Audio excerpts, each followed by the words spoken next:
ఇంకొక జిల్లాలో పదవులన్నీ ఒక పార్టీ వాళ్ళకే పోతున్నాయి. గతంలో కమ్యూనిస్ట్ పార్టీలు మనతో కలిసి వస్తే ఎలా అయితే మనం వాటి పీక పిసికి చంపేశామో, రాబోయే రోజుల్లో ఇదే తంతు కొనసాగితే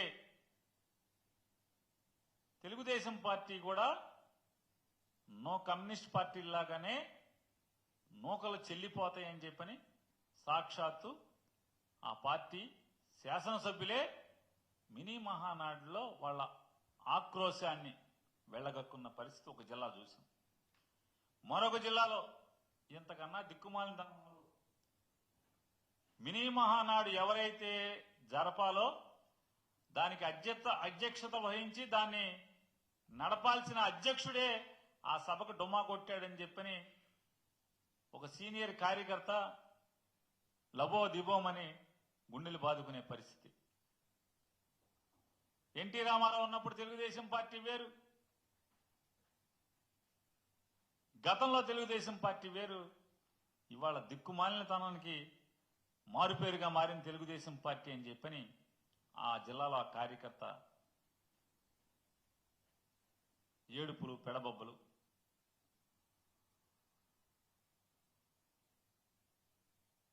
శకునం చెప్పే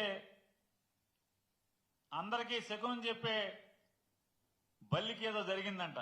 అట్టాగే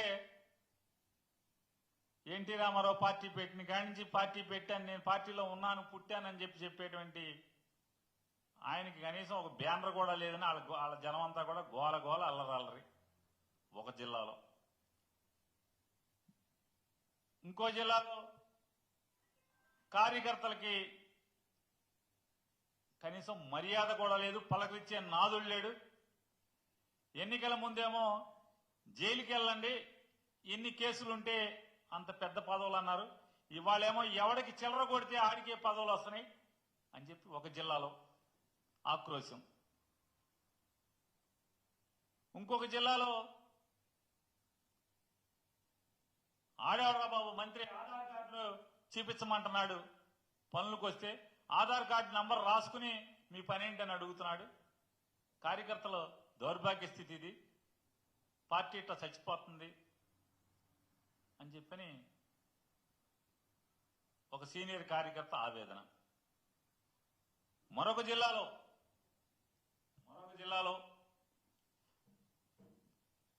ఆయన మాజీ మంత్రి కుమారుడు, ఆయన ఆక్రోశం. జగన్మోహన్ రెడ్డి గారి ప్రభుత్వంలోనే మాకు మర్యాద దొరికింది, ఇప్పుడు కనీసం మర్యాద అనేది లేకుండా పోయింది ఎవరికి. శత్రువు ప్రభుత్వంలోనే మేము మర్యాదగా బతికాం,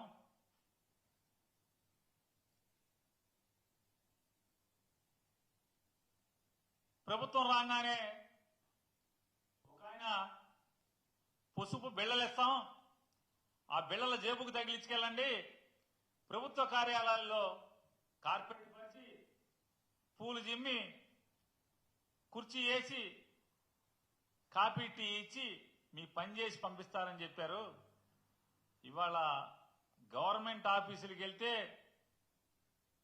పురుగుల కన్నా హీనంగా చూస్తున్నారని చెప్పని ఆ మాజీ మంత్రి గారి కుమారుడు ఆక్రోశం, ఆవేదన, బాధ వర్ణనాతీతం పాపం.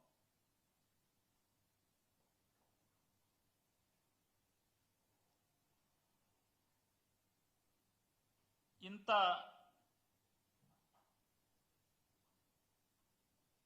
అంటే రాష్ట్రానికి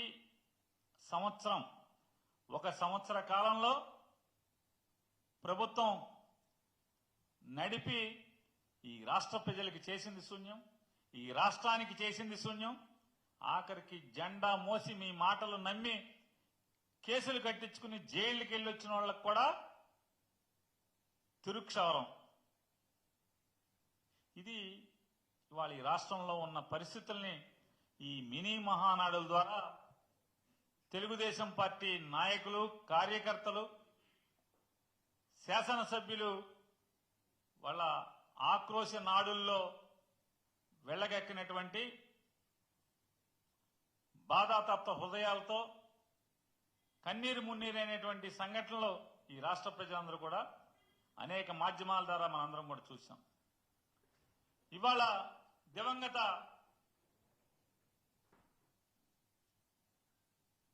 సంపాదకుడు స్వర్గీయ రామోజీరావు గారి అబ్బాయి వాళ్ళ పెద్దగా రాశాడు. అసలు మామూలు జాకీ కాదు, అది ఇంపోర్టెడ్ జాకీ. ఆయన చెప్తాడు,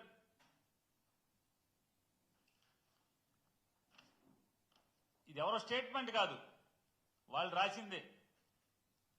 అంటే వాళ్ళ యొక్క కథానిక. తెలుగుదేశం పార్టీ విధానంలోనూ సూపర్ సిక్స్.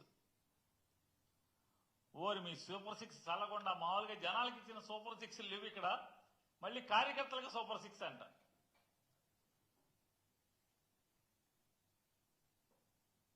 ఎవడన్నా నమ్ముతాడా? ఏ కార్యకర్త అయినా,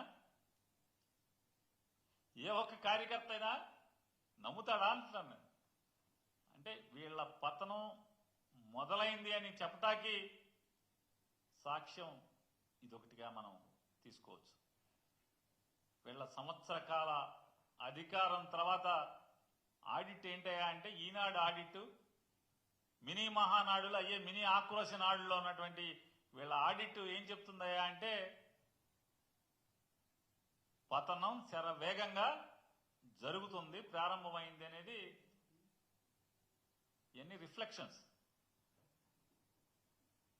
ప్రజలకు ఇచ్చిన సూపర్ సిక్స్లు ఏమైనాయి అంటే, వాళ్ళని దగా చేశారు, నిన్నటిదాకా ప్రజల్ని, రాష్ట్ర ప్రజల్ని దగా చేశారు, ఇప్పుడు కార్యకర్తలను కూడా దగా చేయబోతున్నారు అనేది దివంగత రామోజీరావు గారి కుమారుడు యొక్క కథానికది. ఇది ప్రస్ఫుటంగా అద్దం పడుతుంది. ఇవాళ ఇప్పుడు ఎవరికాడి చూసిన కార్యకర్తలు పొద్దు నుంచి అన్నారు, ఓరి మాకు వద్దులేరా బాబు ఈ సూపర్ సిక్స్లు, మాకు పచ్చ బెళ్ళ ఇవ్వలేదు ఎవడు, పచ్చ బెళ్ళెట్టి ఇచ్చినోడు ఏమన్నా పచ్చ బెళ్ళొచ్చుకుని ఆఫీసులకు వెళ్తే పురుగు కన్నా హీనంగా చూస్తున్నారు ఆఫీసుల్లో. మేమేమో ఆడేవాడ మాటలు నమ్మి పచ్చబెళ్ళెట్టుకుని వెళ్తున్నాం అని చెప్పినేమో ఒక జిల్లాలో మినీ మహానాడులో గోల గోల. ఇవాళ ఆంధ్రప్రదేశ్ రాష్ట్రంలో రాష్ట్ర అభివృద్ధి లేదు, రాష్ట్ర ప్రజల సంక్షేమం లేదు. పోనీ వీళ్ళు ప్రగల్భాలు పలికినట్టు, ఉత్తర కుమార ప్రగల్భాలు పలికినట్టుగా కార్యకర్తలకు ఏమన్నా పొడి చేస్తున్నారా అంటే అది లేదు అని మొత్తం తండ్రి కొడుకులు ఇద్దరే మూటలు కట్టుకుంటున్నారు. దాంట్లో ఓ చిన్న మూటేమో నెల నెల ఆయన ఎవరికో ఇస్తున్నారు తప్పితే, ఆ ముగ్గురికి తప్పితే ఎవరికి ఏ లబ్ధి లేదనేదేమో కార్యకర్తలు ఏడుస్తున్నారని మనకి టీవీలు, పేపర్లు అన్నీ చెప్తున్నాయి. ఇవాళ ఆంధ్రప్రదేశ్ రాష్ట్రంలో సంక్షేమానికి, అభివృద్ధికి లేదా కార్యకర్తల సంక్షేమానికి దిక్కు లేదేమో కానీ రాజ్యహింసకి, పోలీసు వేధింపులకి భారతదేశంలోనే నిలువుటద్దంగా ఆంధ్రప్రదేశ్ రాష్ట్రం నిలబడుతుంది.